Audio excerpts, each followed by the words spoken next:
ఎన్నికల అధికారి నాగిరెడ్డి మాట్లాడుతున్నారు. లైవ్ లో చూద్దాం. లిస్ట్ ఆఫ్ కంటెస్టింగ్ క్యాండిడేట్స్ ని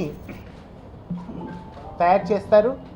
తర్వాత మొదటి దశ ఎన్నిక 6వ తారీఖు మే 6వ తారీఖు నాడు జరుగుతుంది. అదేవిధంగా రెండవ దశల్లో జరగవలసినటువంటి ప్రాదేశిక నియోజకవర్గాలకు సంబంధించినటువంటి ఎన్నికల నోటీసును సంబంధిత రిటర్నింగ్ ఆఫీసర్సు 26వ తారీఖు నాడు, అంటే ఈ నెల 26వ తారీఖు అనగా శుక్రవారం నాడు విడుదల చేస్తారు. ఆ రోజు నుండే 3 రోజుల వరకు నామినేషన్లను తీసుకొని నెక్స్ట్ డే నాడు 3 రోజుల తర్వాత స్క్రూటినీ ఉంటుంది. ఆ పైన అపీల్స్ ప్రొవిజన్స్ ఉంటాయి. ఈ లోకల్ బాడీ ఎన్నికల లోపల ఎవరైనా రిజెక్ట్ అయినట్టే, ఎవరైనా నామినేషన్ రిజెక్ట్ అవుతే వారు ఎంపీటీసీ అభ్యర్థి అవుతే సంబంధిత రెవెన్యూ డివిజనల్ అధికారి లేదా సబ్ కలెక్టర్కు, ఒకవేళ జడ్పీటీసీ కాన్స్టిట్యున్సీలో రిజెక్ట్ అయిన వారు ఎవరైనా ఉంటే వారు జిల్లా కలెక్టర్కు అప్పీల్ చేసుకొని తిరిగి ఆర్డర్స్ పొందడానికి అవకాశం ఉంటుంది. సో దీని తర్వాత లిస్ట్ ఆఫ్ కంటెస్టింగ్ క్యాండిడేట్స్ తయారు చేసి రెండవ దశ పోలింగు మే 10వ తారీఖు నాడు జరుపుతారు. అదేవిధంగా మూడవ దశ పోలింగ్కి సంబంధించి 30వ తారీఖు, ఈ నెల 30వ తారీఖు అనగా మంగళవారం నాడు ఎన్నికల నోటీసు రిలీజ్ చేసి ఆ రోజు నుండే నామినేషన్స్ను సేకరించి కార్యక్రమం ప్రకారము 14వ తారీఖు నాడు, మే 14వ తారీఖు నాడు ఎన్నికలు నిర్వహిస్తారు. ఈ ఎన్నికలన్నీ అయిపోయిన తర్వాత మే 27వ తారీఖు నాడు లెక్కింపు చేసి రిజల్ట్స్ను ఆ రోజు డిక్లేర్ చేస్తారు. ఇది క్లుప్తంగా ఎన్నికల నోటిఫికేషన్ యొక్క సారాంశం. ఈ సారాంశం కాపీలన్నీ కూడా మీకు ఇప్పుడు అందజేయడం జరుగుతుంది. మా ఎన్నికల కమిషన్ పోర్టల్ మీద కూడా ఇది ఉంచబడుతుంది. ఎవరైనా ఎక్కడి నుంచి కూడా డౌన్లోడ్ చేసుకోవచ్చు. దీన్ని అన్ని పొలిటికల్ పార్టీస్ వారికి కూడా పంపిస్తాం. సార్, నిన్న సాయంత్రం వరకు కానీ ఈరోజు మీరు షెడ్యూల్ ఇచ్చేంత వరకు కానీ ఓటర్గా నమోదు చేసుకున్నటువంటి ఓటర్కి రేపు జరగబోయేటువంటి ఎన్నికల్లో ఓటు వేసుకునే అవకాశం ఉంటున్నారు. చట్టం ప్రకారము నోటిఫికేషన్ ఇచ్చే రోజు, అంటే ఈ రోజు వరకు ఎవరెవరి పేర్లు అయితే ఎలక్టర్ రోల్ లోపల నమోదు చేయబడతాయో వారందరికీ కూడాను ఓటింగ్లో పాల్గొనడానికి లేకపోతే కంటెస్ట్ చేయడానికి అవకాశం ఉంటుంది.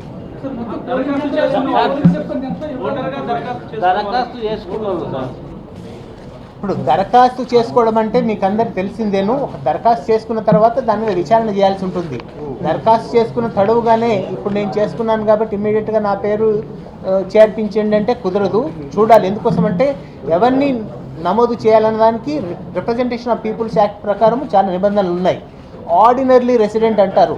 నేను ఇప్పుడు మున్సిపాలిటీలో ఉన్నాను, రేపు నాకు పంచాయతీలో ఎలక్షన్ జరుగుతున్నాయి కాబట్టి నేను మున్సిపల్లో తీసేసి నా పేరు పంచాయతీలో ఎక్కించండి అంటే కుదరదు. ఒకవేళ ఏదైనా తప్పిపోయి ప్రమాదవశాత్తు మన పేరు లేకుండా ఉంది అన్నప్పుడు తప్పకుండా మీరు చేసుకొనవచ్చు, అప్లికేషన్ తీయనవచ్చు. మరి సంబంధిత ఎలక్టోరల్ రిజిస్ట్రేషన్ ఆఫీసర్ విచారణ చేసి ఈ క్యాండిడేట్ ఉన్నారు, ఇక్కడనే నివాసం ఉన్నారు అన్నప్పుడు తప్పకుండా వారి పేరును ఎక్కిస్తారు అందులోపల.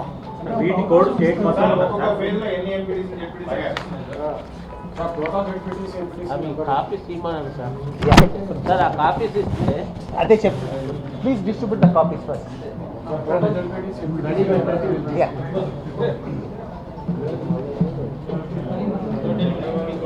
Total ZPTCs in the state 539.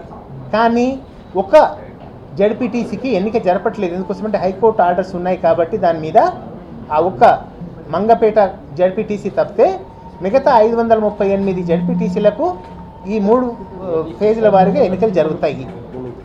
ఈ 538 ఏ విధంగా డిస్ట్రిబ్యూట్ అయి ఉన్నాయంటే మొదటి ఫేజ్లో 197 జడ్పీటీసీలకు ఎన్నికలు జరుగుతాయి. రెండవ ఫేజ్లో 180 జడ్పీటీసీలకు ఎన్నికలు జరుగుతాయి. మూడవ ఫేజ్లో 161 జడ్పీటీసీలకు ఎన్నికలు జరుగుతాయి. అదేవిధంగా ఎంపీటీసీల విషయానికి వస్తే మొత్తము 5857 ఎంపీటీసీ నియోజకవర్గాలు ఉన్నాయి. అందులో వివిధ కారణాల వల్ల 40 కాన్స్టిట్యున్సీలకు 40 ఎంపీటీసీలకు ఎన్నిక ఇప్పుడు నిర్వహించడం లేదు. మిగిలిన వాటికి ఈ విధంగా ఉన్నాయి వాటి డిస్ట్రిబ్యూషన్. 5817 కాన్స్టిట్యున్సీలకి ఎన్నికలు జరుగుతాయి 3 దశల్లో. మొదటి దశలో 2166 మండల ప్రజా పరిషత్ నియోజకవర్గాలకు ఎన్నికలు జరుగుతాయి. రెండవ దశలో 1913 నియోజకవర్గాలకి ఎన్నికలు జరుగుతాయి. మూడవ దశలో 1738 నియోజకవర్గాలకి ఎన్నికలు జరుగుతాయి. ఇవన్నీ ఎన్నికలు జరిగిన తర్వాత మళ్ళీ ఎంపీపీ ప్రెసిడెంట్లు, జిల్లా పరిషత్ ప్రెసిడెంట్లకు ఎన్నిక ఉంటుంది. దాని ప్రణాళిక మళ్ళీ తర్వాత ప్రకటిస్తాం.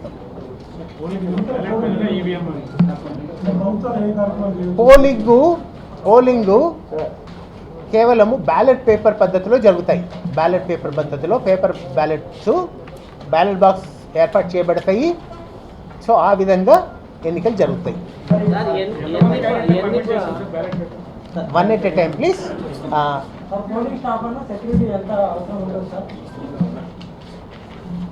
సుమారుగా 1 లక్ష మొత్తం గ్రాస్గా నుంచి స్థూలంగా చెప్తున్నాను. ఎందుకోసమంటే ఎన్నికలు 3 దశల్లో చేపడుతున్నాం కాబట్టి మొత్తము 1,47,000 మంది మ్యాన్ డేస్ అంటే హ్యూమన్ డేస్ అవసరమవుతాయి. కానీ 1,47,000 మందిని మనం వినియోగించడం లేదు, తక్కువనే ఉంటారు. ఎందుకోసమని 3 ఫేజుల్లో చేస్తున్నారు కాబట్టి యావరేజ్గా ఒక 50,000 పీపుల్ ఉంటారు ఒక్కొక్క దశలో.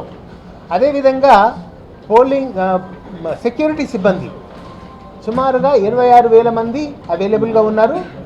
మనకి 32,000 పోలింగ్ స్టేషన్లు ఉన్నాయి.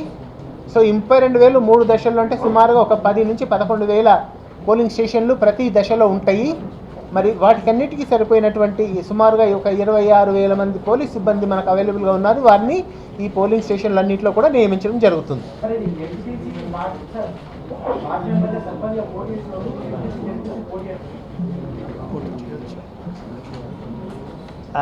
పాసిబుల్. తర్వాత ఏంటంటే మనకేంటంటే మళ్ళీ వాళ్ళు within some time they will have to resign for the positions.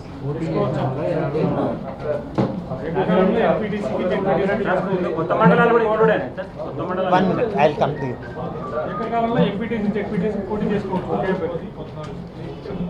Yes, ఎంపీటీసీకి జడ్పీటీసీ పోటీ చేయవచ్చు ఏకకాలం లోపల. కానీ ఎన్నిక అయిన తర్వాత ఏదో ఒక దాన్ని తను రిజైన్ చేయాల్సి ఉంటుంది ఒకటి. రెండవది ఏమిటంటే ఒక్క కాన్స్టిట్యున్సీ కంటే ఎక్కువగా ఎంపీటీసీకి చేయడానికి వీలుండదు. అదేవిధంగా ఒక కాన్స్టిట్యున్సీ కంటే ఎక్కువగా జడ్పీటీసీకి అభ్యర్థిత్వం చేయడానికి వీలుండదు. ఒకవేళ ఎవరైనా చేస్తే విత్డ్రాయల్ టైం వరకు ఒక్కటి తప్ప మిగతా వాటిలో కూడా విత్డ్రా చేసుకోవాలి. చేసుకోని పక్షంలో అన్నిటినీ కూడాను క్యాన్సల్డ్గా చేసి భావించబడుతుంది.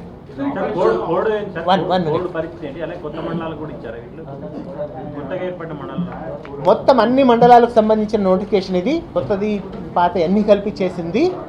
సో కోడ్ అనేది ఈ రోజు నుంచి అమల్లోకి వస్తుంది. కౌంటింగ్ వరకు అమల్లో ఉంటుంది.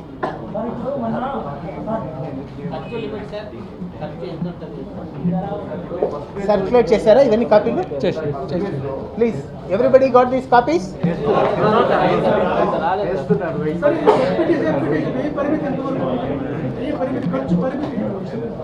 1 minute. I think here one question. వ్యయ పరిమితి ఏమిటి అని అడుగుతున్నారు. వ్యయ పరిమితులు నిర్ణయించడం జరిగింది. జడ్పీటీసీ వచ్చేవరకు 4 లక్షల వ్యయ పరిమితి నియమించడం జరిగింది. అదేవిధంగా జడ్పీటీసీకి సంబంధించి 4 లక్షల రూపాయలు గరిష్ట వ్యయ పరిమితి. ఎంపీటీసీకి సంబంధించి 1,50,000 రూపాయలు. ఎస్, ఆన్లైన్ నామినేషన్ అనేది ఒక సదుపాయం. ఎందుకోసమంటే ఎలాగైనా తను స్టాచ్యూటరీగా అంటే చట్టం ప్రకారము రిటర్నింగ్ ఆఫీసర్ ముందు అభ్యర్థి కానీ వారి ప్రతిపాదకుడు కానీ వెళ్ళి సైన్ చేసిన కాపీలు ఇవ్వాల్సిందే. కానీ మనం ఒక సదుపాయం ఏం చేస్తామంటే ఈ ఆన్లైన్ పద్ధతి కూడా అమల్లో ఉంది. ఎవరైనా ఆన్లైన్ లోపల ఫిల్అప్ చేయవచ్చు, చేసేసి దాన్ని అప్లోడ్ కూడా చేయవచ్చు. కానీ దాన్ని ప్రింటౌట్ తీసుకొని సైన్ చేసి అభ్యర్థి అదేవిధంగా ప్రతిపాదకులు ఆ కాపీని సైన్ చేసిన కాపీని తప్పకుండాను వ్యక్తిగతంగా రిటర్నింగ్ ఆఫీసర్కి ఇవ్వాల్సి ఉంటుంది. అప్లోడ్ చేయడం అంటే ప్రింటౌట్ వచ్చేస్తుంది, తనకి డేటా కూడా ఈజీగా ఫీడ్ అయిపోతుంది సిస్టంలో.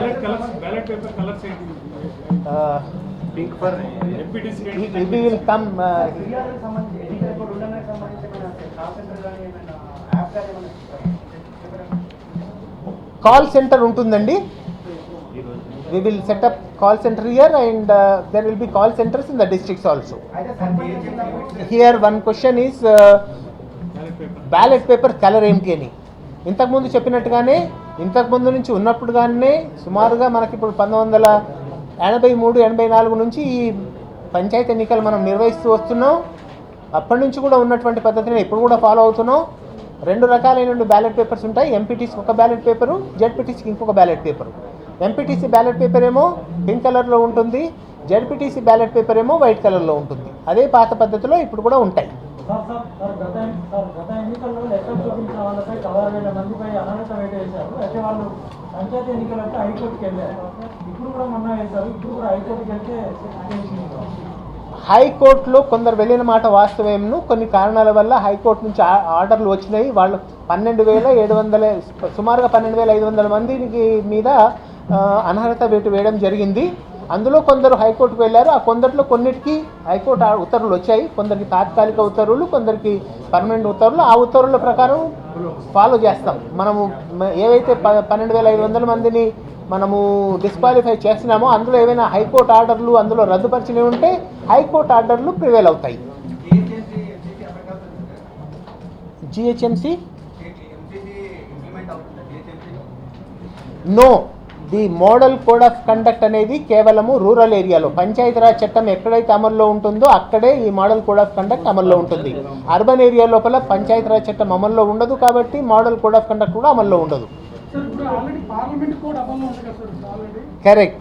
పెద్దగా డిఫరెన్స్ పడదు. ఎందుకోసం అంటే మొత్తం రాష్ట్రం అంతా కూడా model code of conduct, election commission model code of conduct అమల్లో ఉన్నది. సేమ్ మా మోడల్ కోడ్ ఆఫ్ కండక్ట్ కూడా ఇంచుమించుగా అదే విధంగా ఉన్నది. కాబట్టి పెద్దగా తేడాలు ఉండవు. కానీ అర్బన్ ఏరియా లోపల గవర్నమెంట్ ఈసీఐ వాళ్ళ మోడల్ కోడ్ ఆఫ్ కండక్ట్ అమల్లో ఉందన్నమాట. మాది ప్రత్యేకంగా లేదు. 1 मिनट हियर. हिंदी में क्या बोलना चाहता है? पूरा रिपीट करना पड़ेगा.